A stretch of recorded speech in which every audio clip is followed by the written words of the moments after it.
National Weather Service in Blacksburg has issued a severe thunderstorm warning for east central Smith County in southwestern Virginia, Wythe County in southwestern Virginia, north central Grayson County in southwestern Virginia, until 4:45 p.m. Eastern Daylight Time. At 3:40 p.m. Eastern Daylight Time, a severe thunderstorm was located over Crockett, or over Speedwell, moving northeast at 20 miles per hour.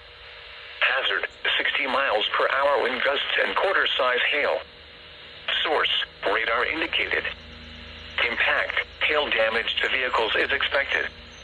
Expect wind damage to roofs, siding, and trees.